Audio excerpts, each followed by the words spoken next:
This is Where We Live from Connecticut Public Radio. I'm Patrick Scahill. Too much trash and not enough places to put it.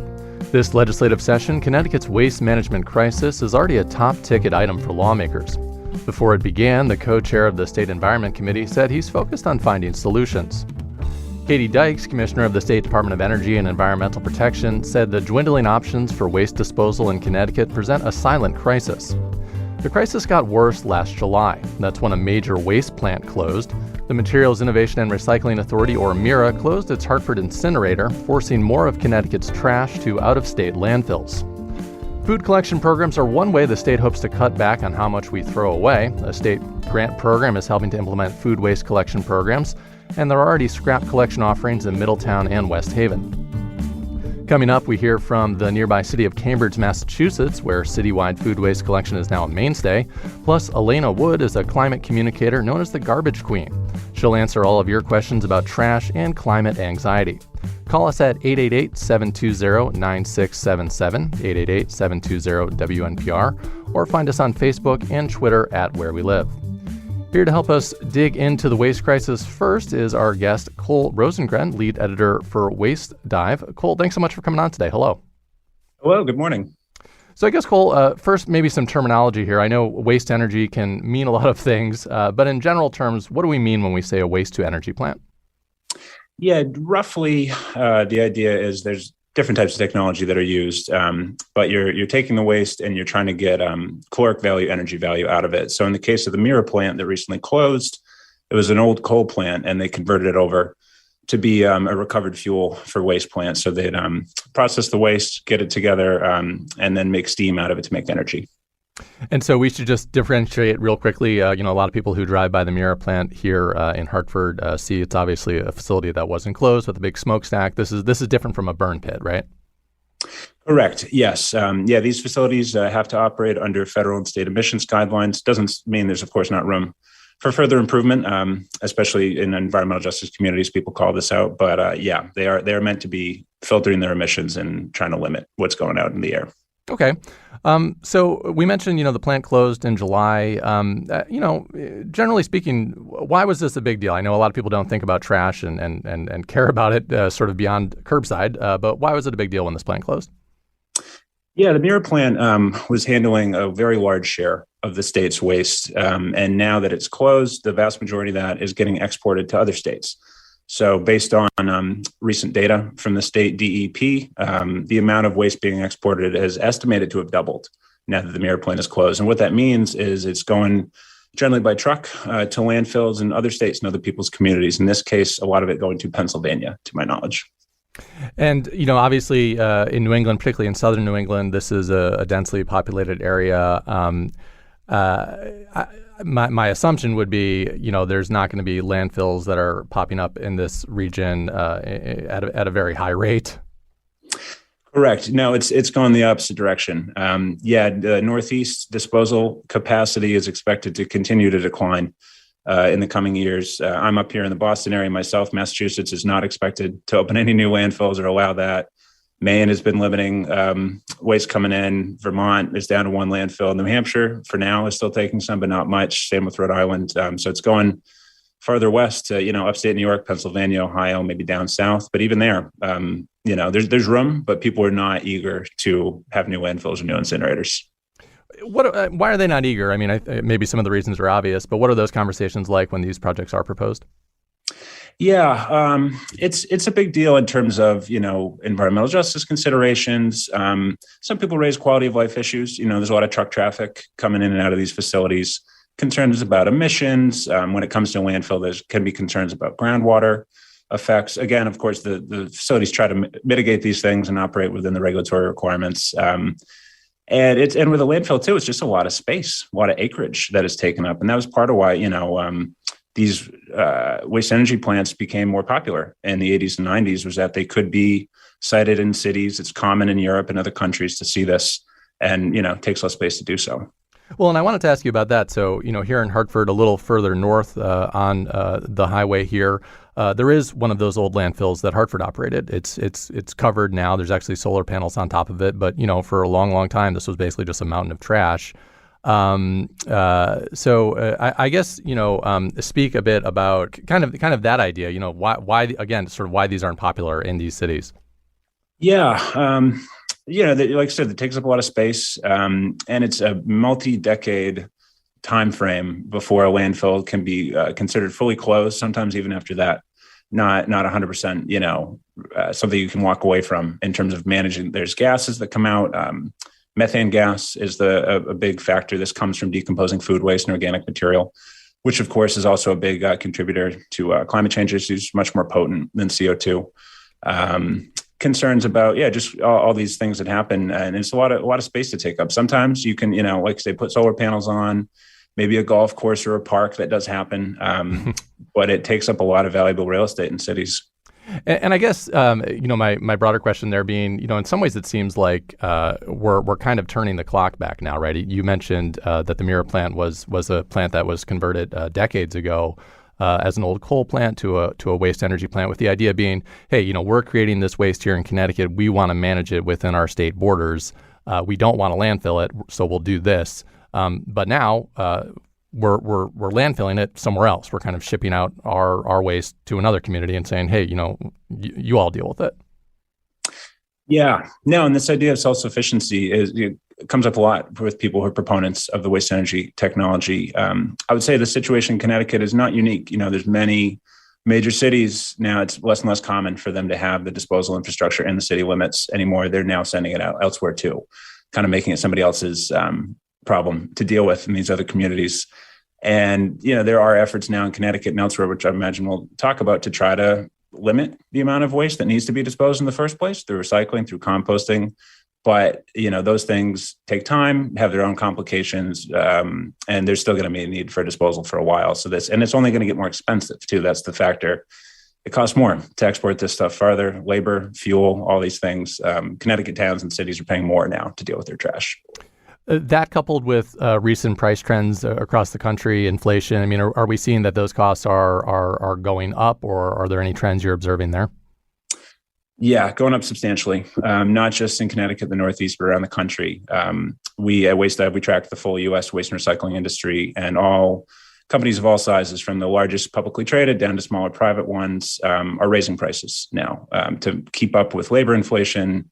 Like I said, transportation, fuel, this and that, it's not going to go away. I would be quite surprised if it goes in the other direction. So this is a big challenge for city budgets, to manage this. And it's, but at the same time, an essential public utility that they have to deal with. So Cole, you mentioned there are other ways that we can cut down on our trash. There's a few I'd like to go through, but I guess I'll just open it up to you. I mean, are you seeing any broad trends nationwide for things that either states or towns are doing to get people to cut down on the amount of stuff that they throw into their trash cans?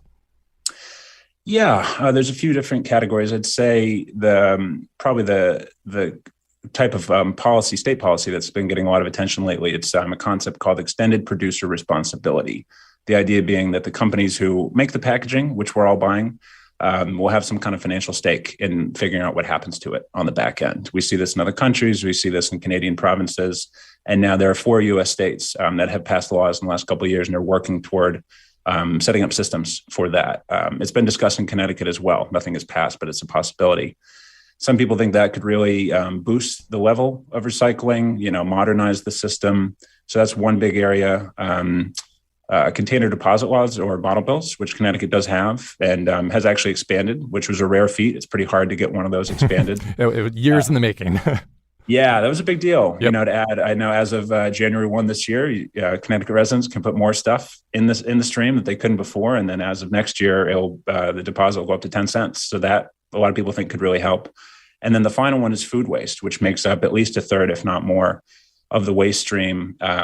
That's the stuff that's, putting out methane emissions, contributing to climate change in the disposal sites. That's the stuff that's smelling and attracting pests. And if that can instead go to a compost site or an anaerobic digester, both of which do exist in Connecticut, that could really make a big difference.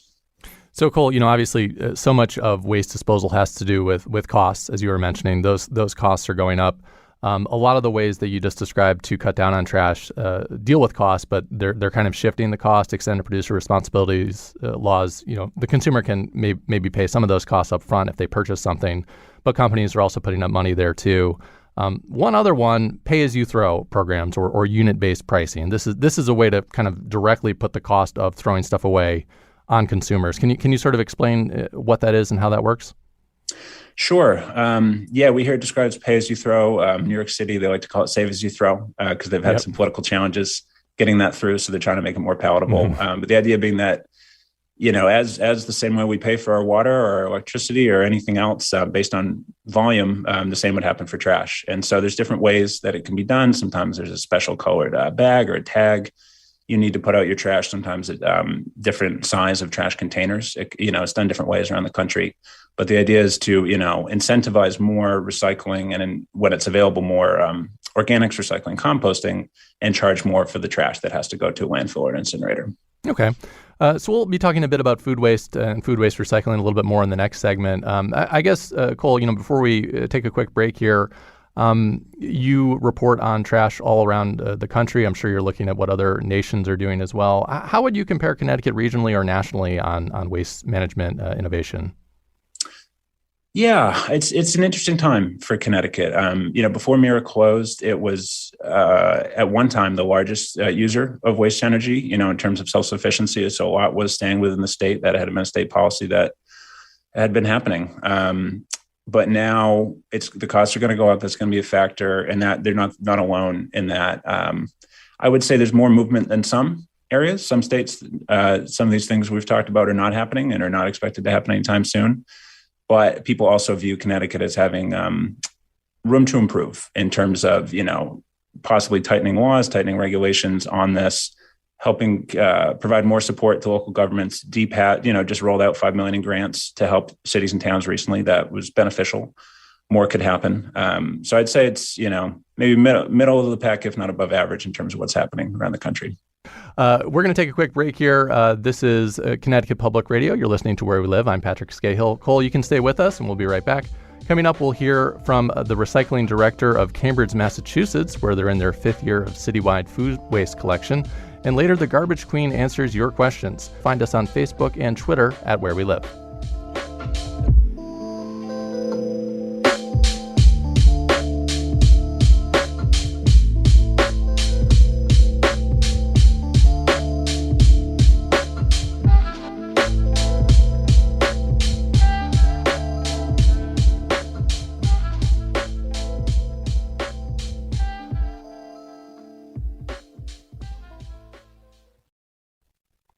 This is Where We Live from Connecticut Public Radio. I'm Patrick Scahill. There have been at least 2 state grants offered to Connecticut towns and cities aimed at helping offset the rising cost of waste management through pay-as-you-throw programs or food scrap collection. One city in neighboring Massachusetts has been collecting food waste citywide for more than 5 years. Here to discuss their program is Mike Orr, Recycling Director for the Department of Public Works in Cambridge, Massachusetts. Mike, good morning. Good morning, Patrick. Thank you for having me. Yeah, thanks for coming on. And still with us on Zoom is Cole Rosengren, lead editor for Waste Dive. What questions do you have about waste management where you live? You can join the conversation. Find us on Facebook and Twitter at Where We Live. So, Mike, why did Cambridge want to recycle food? I understand this is a program you started several years ago. Yeah, there's a couple reasons for starting it. First was the environmental benefits. But as things kind of grew, we started to see the cost savings be a big piece of this. And then the third reason really today, which has really taken off as a main reason for doing this, is rodent control in the city of Cambridge. So, a lot of people are concerned about all the rodents getting into trash bins or being in neighborhoods, and we're finding that composting food waste can help with the rodent issue. So briefly describe how this program works, what residents have to do, and then where the waste goes. So residents just have to request the little kitchen bin that the city provides, so they can have a bin in their kitchen to collect all their food waste, and then they have an outdoor bin that they put out at the curb every week for us to collect, and that's really about all the resident has to do. And after we collect the food waste, it's sent to Charlestown, Massachusetts, basically a piece of Boston, Massachusetts, where the food is slurried and then sent to an anaerobic digester to create clean energy. Anaerobic digester, just quickly describe what that means. So anaerobic digestion is the process of using no oxygen to digest food waste. And basically the stuff that comes out of it is methane, which can then be used to put into the natural gas pipelines, or it can just be used on site to create your own clean energy. Okay, great. I do want to ask you a bit about rodent control in a minute, Mike, but real fast, I want to go to the phones here. We have Bud in New London is calling in. Bud, you're on Where We Live. Thank you so much. I can't tell you how much I appreciate you doing this. So we've been having a conversation about having a creative reuse recycling center here in New London, and David Aldrich over in Groton with SCARA already has the anaerobic digester over there. So we want to open up a regional center where we actually recycle at the curbside or at a neighborhood transfer station. There's a lot of valuable recycled materials that are being mashed together. And once you do that, it's hard to separate them again. So we separate it right at the curbside, and we create a creative reuse recycling center underneath a bridge. We make that material available to artists. I'm working with Cheryl Baldwin, and she's the recycle guru for the state for Dept. And they had a wonderful art show in New Haven at the Institute Library that was sponsored by EcoWorks. That was all artwork made from recycled material. Well, great. Bud, thank you so much for that comment. Cole Rosengren from Waste Dive, I'll throw it back to you. You know, Bud mentioned this idea of regionalization and towns and cities sort of working together or uniting on the issue of trash.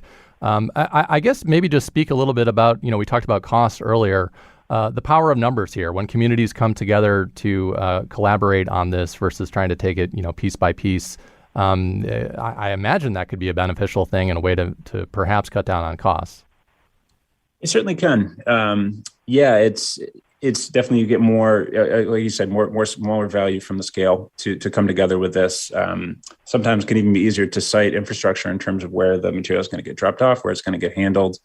And I think this is definitely beneficial because usually the companies that these cities and towns are negotiating with, they're the ones who have the leverage. There's not that much infrastructure around to take this stuff. And so if cities and towns can come together, they can sometimes get a better price. That was in part the model that Mira had tried to do to bring all these dozens of towns together. Granted, that is shifting out of phase now, but that concept still makes sense. Mm-hmm. And Mike, I guess picking up on the topic of communication, I'll throw it back to you. You're obviously having to do a lot of communication with residents for this food waste recycling program. I imagine you're also having to do a fair amount of communication with businesses when new owners come in to companies in the town. And there's costs associated with that. So speak a bit more about the communication you have to do with people and how Cambridge handles that. Yeah, so when we launched the program, we focused a lot of time on why people should do the compost program. And we have our own reasons. Like Cole said, there's a limited amount of space for landfills and incineration, so we really need to get creative about reducing the amount of trash we're generating in the first place. But how that shows up to cities is on cost. So it costs us significantly less to send our food waste to anaerobic digestion than to send it to trash. So cost is first. Protecting the environment is another major one. I think most people agree that climate change is here and, we have to deal with it. And this is a very tangible way for people to make an impact. And then third is, again, going back to rodents. We want to try to keep our city clean and sanitary. And so we're really trying to push people to show that this is a program that has three major benefits associated with it that all benefit the resident and the city government overall. And then bringing in businesses onto this. So we were able to launch a residential program, and as that kind of developed, we saw an opportunity to launch a business composting pilot. So now we're supporting 75 restaurants and food retail businesses for collection because it's really easy to go on, driving down the street, you're picking up residential building, and then there's a business right there, and we might as well offer the service up and help businesses save some money and help them do the right thing. What have you seen with rodent control and how this has contributed to that in the city? I mean, is that I guess how do you even start to track that? I mean, are you actually going out and counting rodents around trash bins, or how does that work? Close. We've done some audits similar to that. But one of the things we talk about is we just try to bring this down to the individual level to help them understand. So first thing that happens if you have a mouse in your home, you call an exterminator. The first or second thing they're going to tell you is put your food in a sealed container. So the same thing applies to rodents outside the home. If you put your food waste in an unsealed trash bin, that's really just an open buffet for a rodent. But if you put your food waste into a sealed compost cart, you're going to deter rodents way more than trash carts. And so how we've seen that is we actually started giving out standard city-issued trash barrels in the summer of 2022. Before we did that, we saw that 45% of our trash carts had holes in them from squirrels and rats. And so, doing a clean slate, giving everyone a new trash cart was a great way to kind of take a step forward with rodent control. But if we don't start separating our food waste, getting them into locking bins, we'll come back to having the same result. And as a result of launching these new trash bins, we've seen more trash carts come back to us with holes in them than compost carts. So in the first 3 months, we saw more trash carts with holes than in 5 years of compost carts being out in the community. So we've definitely seen that it works. And, I'll point to a kind of neighbor of you guys, DSNY says this over and over. If you want to help control the rodent issue, you got to put the food into a sealed container. That will help control the rodents better than putting them in a trash bin. Cole, I wanted to ask you quickly a little bit about sort of the public education on food waste when you're looking around the country. Obviously in the 90s, there was a big public education push for recycling and getting the separate blue bin out on the curb. Now we have other communities that are kind of piecemeal here and there saying, oh, well, maybe we'll put out another bin and maybe that's for food waste. Where is just, I guess, the public awareness at on this issue right now? I mean, how would you describe it? Yeah, I would say it's definitely evolved a good bit in the last number of years. The US EPA has set a goal to try to, cut food waste in half, 50% by 2030. That sort of sets the tone nationally. We've seen some large businesses adopt that and others follow along. There's been a big push also to make this, to communicate more of the benefits, as Mike was saying, rodent control, cost savings. Another one is cost savings in the home. Sometimes this food is wasted that didn't need to be wasted. You bought it at the grocery store, it went bad in your fridge, that's money you've lost. Or if folks are going hungry, this is food that could be given to people, edible quality food. And so there's been a lot of successful campaigns by NRDC and others around the country to try to push some of these messages to say, look, this is not just a burden. We're not something we're forcing you to do or asking you to do. There's reasons that this is worthwhile for you to do as well. And that does seem to be catching on. More states are passing policies. A lot of local programs, composting and other pilots have been launching around the country, dozens and dozens in the last few years. But it's still probably not as prevalent as curbside blue bin recycling. Mike, you're about 5 years in on this program. What's enthusiasm like right now? I mean, are most people doing this, or can you speak a bit about that? Yeah, I would say definitely more than half of the households that have the program are using it. We're kind of at the point where we're trying to work with large property managers to show them the benefits of doing this, hoping that will, sell them on rodent control in their building, and just really trying to get education out there. We have a very high turnover rate in our city because we've got a lot of graduate students that come in for Harvard and MIT and a lot of people that move in and out of the city. So always trying to educate and keep the momentum going. We start to see other cities near us joining in on the efforts. It really helps boost our numbers. So, when we talk about regional collaboration, City of Boston, Watertown next door to us, they're all, they both have programs, and we're all kind of working together to figure out how to keep the education and momentum going to get the whole region going forward on composting. I want to take a quick call here. Arthur is calling in from Madison. And Arthur, you're on Where We Live. Hi, good morning. I just wanted to mention that when I was a kid, we lived in a subsidized housing project in Chicopee, Massachusetts. It was a townhouse-style thing with 3 or 4 apartments in each building. And outside everybody's back stoop, there was an in-the-ground container with a removable pail and a tight-fitting lid for food waste. And once a week, the maintenance people for the housing project would come along and collect all the food waste. So it's not a new idea. I don't know what they did with it after it left the property, but this whole show reminded me of that. And so the idea has been around for a while, and I think it's really worthwhile. Thanks, Arthur, for that call. Mike, I guess, what do you make of that? People saying, hey, I grew up doing this and it sort of fell out of favor. I mean, is some of this kind of hearkening back to things that we used to do in the past? Yeah, Arthur nailed it on the head. We've had several residents tell me the exact same story, and you may not be able to tell over the phone, but I am not someone that grew up with that. I'm kind of younger. But we've heard that story, and what we did in Cambridge, we had the same similar program. We collected all the food waste. We actually brought it to where our former landfill is, and we gave them to a pig farmer who would come in every week or so, take all the food waste and feed it to their pigs. And so, it's kind of like what's old is new. It isn't a brand new system, and it's awesome hearing from other generations that they were doing it at home. So you've got the young generation that wants to do it for climate reasons, and you've got the older generation saying, no, this is just what we did in the past. So it's really great seeing different generations coming together on this.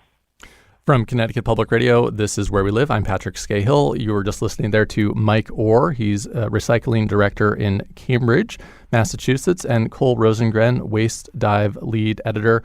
Thank you both so much for coming on Where We Live today. Thank you. Thank you. After the break, the Garbage Queen is going to be answering your questions. Find us on Facebook and Twitter at Where We Live.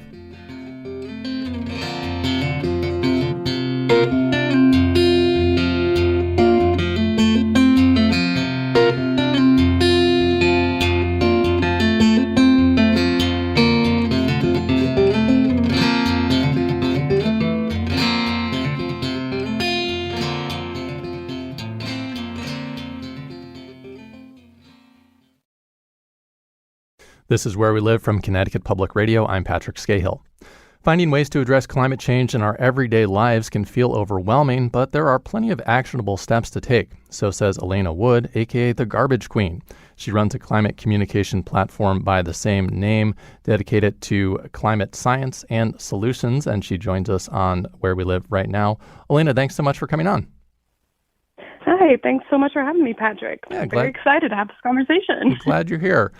Alaina, we do have a few questions lined up for you here, but before we get to those, I wanted to just sort of level set with you a little bit. So I understand a lot of your expertise is centered around waste management. You worked for a private landfill company, a university recycling office, and a civil engineering firm, so a lot of experience there. What have you observed in those earlier jobs that kind of galvanized you to help find waste solutions? So my very first job, when I worked at my alma mater in their recycling office, I was just fascinated to learn what little people knew about waste. And because of that, after I was working in the field for years and years and years, I thought, why not talk about it online? People clearly want to learn. People are calling and asking these questions right now in the show. They want to learn, and there's not many people talking about it. So that's why I decided to become a climate communicator and focus a lot of my efforts on waste. Yeah, and so we should say, obviously you're on Instagram, you're on TikTok, you have hundreds of thousands of followers. And one thing that I really appreciated looking at your social media feeds was it was positive things that I can do to help the environment. I mean, there's so much out there online right now that when I read it, my brain just shuts down because it seems like you start doom scrolling really, really quick when you read climate stories online. Absolutely. And I was falling into that same path, which is why I decided to also become a climate optimist and talk about solutions. And when talking about issues, try to give things people can do in their average daily lives to make a difference. So we're going to go to the phones here. We have Allison in New Hartford is calling in. Allison, thanks for staying on hold. We appreciate it. You're on Where We Live. Good morning. I have had some experience with the Burlington, Vermont area's garbage collection, kitchen scrap collection program. And what I remember of the rollout was that they very carefully informed, educated, coddled the public to understand what this was all about. And they started a couple of years before they actually affected the program. And then there was the container for your kitchen counter and the bags and all of that stuff that you could easily get from town. And now they have the weekly pickup, and the van comes to your house and grabs the pail and dumps it and puts it back, and it's neat and tidy. And I think the city of Burlington, as I understand it, I've left since then, but as I understand it, the city is quite cooperative and the program has been successful. And I'm curious about your take on that particular program and whether it's something that could be used in Connecticut at all. Yeah, I guess I'll throw that over to you, Alaina. You know, cities and towns tackling this food waste issue. What have you kind of observed nationally about success stories on this? So it sounds like this program is quite a success story. I mean, they started with the education way before the program got rolled out, so everyone knew what to do when the program started. I would actually love to see a program like this where I live in Tennessee. And in fact, when I worked for a government agency here in Tennessee, that's something I fought for. We really don't have public composting programs here. I'm very lucky in that I have a private composting company that comes and picks up my compost once a week, kind of like this program sounds like. And on a national scale, we're seeing more and more communities move towards managing organics. And it sounds like we need to be looking to Burlington because that's exactly what you want to see. Education, continued communication with the agency picking up your compost in cooperation with local businesses and residents. Faye is calling in from Guilford. Faye, you're on Where We Live. Hi, thank you so much for taking my call. I do compost, but I don't want to put my garden waste with weeds in it into my compost because that's just going to encourage them to end up in my garden. I called the DEEP and asked them, is there a biochar location where I can take the garden waste? They had no clue. So how can you help? So I think the question there is, how do I dispose of my garden waste? Any tips? That's a great question. So obviously you don't want to have weeds in your backyard compost pile because, of course, it leads to more weeds in your garden. My recommendation is to try to reach out through maybe like a local farmers co-op or maybe a local community gardening organization to see if there's a place you can drop it off to. Before I had curbside compost here and I didn't want to compost in my backyard, I would send it to a local farmer who was more than happy to take my waste for me. Thanks for that. We have another question here. We're just throwing them at you, Alaina, so you're fielding them well. Allie is calling in from New Haven with a question about garbage trucks that she saw in her community. Allie, you're on Where We Live. My comment is about the dumpsters that I saw at one of the schoolyards where my son goes to school. I was walking the dog, and I was so excited that I saw in the of the school, which is obviously, plenty of people come to, they had made a new bin specific for cardboard and paper, and it was a big brown bin, that said cardboard only, next to the big brown one that says trash. And walking the dog one morning, I saw the waste management truck come in and pick it up with the 2 forks and dump this huge thing into the truck. But then it went ahead and picked up the cardboard and put it all in with the trash. And I was so confused. I was so excited that they had made a cardboard-only recycling bin thinking, oh, good. The city of New Haven is doing something with all the cardboard. And then there, lo and behold, it just all got dumped together in the same truck. So I was angry, a little bit angry, and confused. Can you explain what happens and why divide it if it all gets mushed together? Yeah, so Alaina, can you pick that up there? I think a lot of that has to do with sort of waste streams down the road, but yeah, what can you say about that? It can really happen for 3 reasons, and this is one of the dirty little secrets in the waste industry that not a lot of people talk about.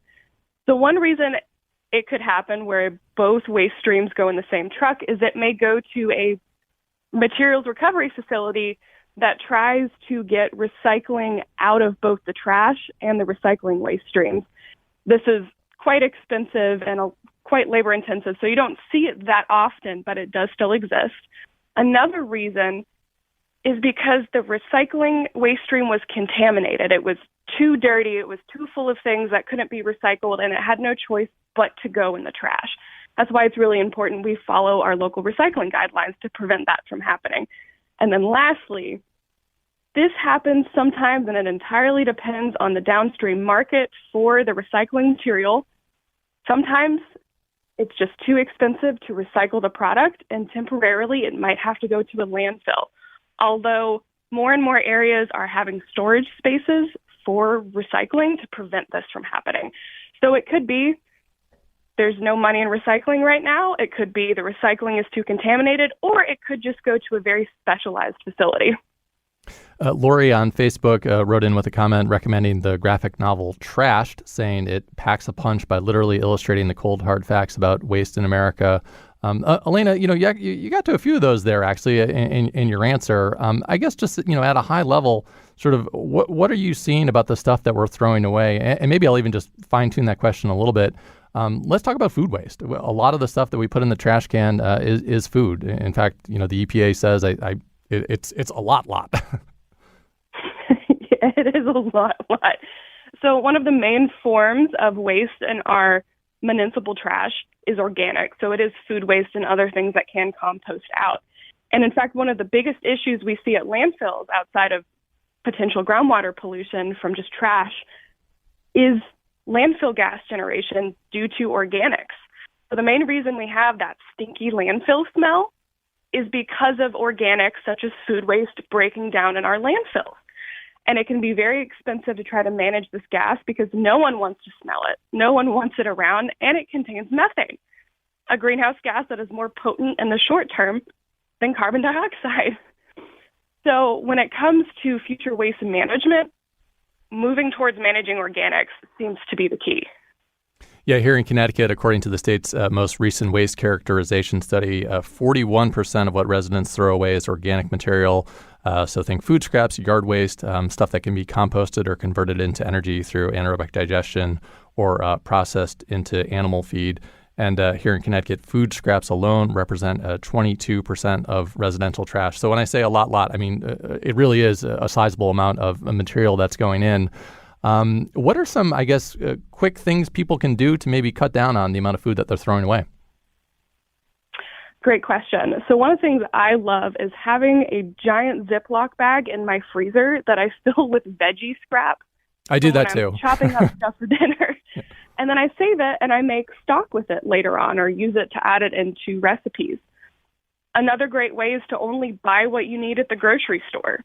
So don't be like, okay, I'm going to have this extra packet of veggies or meat or whatever unless I'm going to use it. Because food waste, as in not just throwing away like leftovers we have, but throwing away food that never gets eaten at all, is one of the main forms of food waste we see globally. So just trying to cut down on what you don't need is probably the best thing you can do. We have Diane in New Haven who's been waiting on hold for a while. So Diane, you're on Where We Live. Hi, good morning. My question is, about food waste and going down an incinerator or, a grinder in your sink. We have a compost and we compost the things in our backyard that we can because New Haven provided us with a compost bin and it's worked great. But of course there are scraps that shouldn't go in there and we don't put them in there. But is it a good thing to put things down in an incinerator and grind it up? That's my question. So how about that, using the garbage disposal? Yep. This is something else I know a lot about coming from a government perspective doing infrastructure projects. So we should absolutely not be putting any food scraps down our drain because they have a tendency, even if they're all grinded up, to cause clogs in our sewer pipe systems. Now, if a little bit of food gets down in your drain, that's not a problem. But don't put like whole meals down your garbage disposal. Now, there is still obviously food waste that comes into our wastewater treatment facilities. And one thing we can do there is to compost the sewer solids. So we can compost those. They can be applied onto crops or they can go to landfill as final cover. So even if your food does incidentally get down the drain, it might still be doing something good down the line. Catherine from West Hartford, who we tried to get to earlier, had a question, which I'll just say here, and it was, how does eating a plant-based diet help with waste reduction? So changing your diet as a way to impact the environment in a positive way. Can you speak to that? Oh, that's a great question. So obviously, no matter what diet you have, the best thing you can do, like I said earlier, is just to reduce how much food waste you have. But when it comes to eating a more plant-based diet, it does reduce waste because when you eat more meat and dairy products, there's a lot of waste in the whole supply chain for that piece of meat or that piece of cheese or what have you to make it to your plate. So if you're eating like whole vegetables or beans or something like that, you're reducing waste overall. Plus, what I've noticed, at least in the grocery stores near me, is that I can find a lot of plant-based options without things like plastic packaging. So I'm reducing not only food waste, but packaging waste as well. Alaina Wood is the Garbage Queen, runs a climate communication platform by the same name that's dedicated to climate science and solutions. Before we run out of time, I do want to talk about one other major sort of a waste stream that's really, really heightened. Well, you mentioned packaging, which is a whole other thing, which we might not have time to get into today, but e-waste. And, obviously this is a huge issue, not only here in Connecticut, but nationwide and around the whole world. Talk a bit about sort of trends you're seeing there, and maybe give us some positive notes that you've seen with e-waste and managing it. Absolutely. So e-waste is one of the fastest growing waste streams globally. I mean, think about it. Everything we have in our life is electronic now. I made a video actually, I think about a week or two ago, where I showed my giant bag of random chargers and cords that I'm just holding on to, hoping that I can use it instead of having to throw it out. So one thing when it comes to e-waste is that you should not throw it in your regular trash can. It needs to go to a recycling facility because e-waste has a tendency to cause landfill fires, groundwater and surface water contamination, and soil contamination at landfills. I've personally had to put out a landfill fire caused by a laptop battery, and it's not something I would recommend you be a part of at all. Mm-hmm. There is some good news when it comes to e-waste, though. Yes, it's going to grow as our population grows, as more of our world becomes digital, but we have better ways to recycle it. Before, we were mainly just shipping it abroad to more developing countries, which was harming the workers and the environment there. Now there are companies who are saying, hey, we're going to recycle our own e-waste as part of our supply chain instead of sending it somewhere else. And the biggest e-waste news of last year and probably this year too is the fact that the European Union has said if you want to sell electronics in Europe, you have to use a USB-C charger, which is kind of the universal charger everywhere else, which in turn will cut down on e-waste long term because you're only going to need one type of charger instead of dozens. Yeah, that as a consumer, that was a relief to me, and that's been a point of annoyance to me for years. Glad to hear that. I'm glad you mentioned that. You did mention putting out. I think you said you put out a battery fire at a landfill. That is correct. Yeah. It ended up being underground, and we didn't catch it for a while.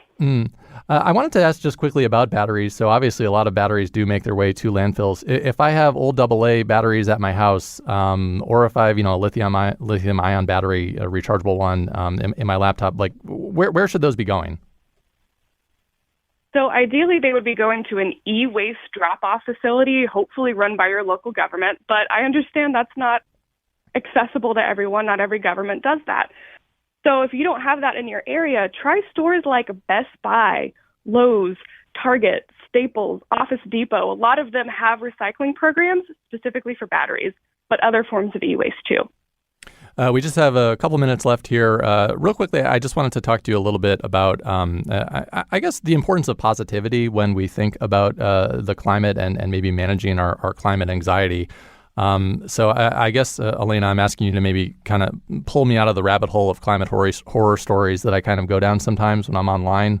What are some quick tips you would give to people who are feeling that anxiety about everyday actionable things they can do in their own life to improve the environment in their local community, and by extension the environment that we're all sharing?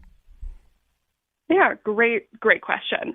So first off, that anxiety that you feel is absolutely normal. And studies have shown that the majority of young people in particular, but also older generations as well, experience it. And it's known as climate anxiety. One of the best ways to help reduce your climate anxiety is to take those little action items, whether it is composting your food waste or talking to your neighbors about what climate action items they're taking, or if you can afford it, adding solar to your house. But if you can't afford those things, or you're already doing those things in your life and still freaking out, my recommendation is to cherry pick who you get your news from. If a particular news agency, journalist, creator you follow online is freaking you out, stop following them. You don't have to interact with them. And instead, maybe find people, not saying it has to be me, but there is a whole group of scientists, journalists, and organizations out there that talk about climate optimism. They talk about solutions and the good we can have when we address climate change. And in about the minute that we have left, any advice you would give to young people who are out there, who might be middle school, high school aged, quick things they can do to improve the climate? I mean, I'm even thinking when you're not in the room, turn off the lights, basic stuff like that. Yeah, obviously turn off the lights when you're leaving a room, turn off, your faucet when you're brushing your teeth. Going outside, I know this doesn't sound like it's going to help, but it does. The more in tune you are with your natural surroundings, the more likely you are to make change. So even if you don't have the means as a young person to go out and make grand sweeping gestures, just becoming more connected with the environment and your community is great. And the best thing you can do overall is just talk to people about it. Yeah. Bug your parents like I did growing up. It worked. They started composting. That's Alaina Wood. She's the Garbage Queen, runs a climate communication platform by the same name. Thank you so much for coming on the program today. Awesome. Thanks for having me. I'm Patrick Scahill. Today's show is produced by Katie Pellico. Our technical producer is Kat Pastor. Download Where We Live anytime on your favorite podcast app. And thanks so much for listening.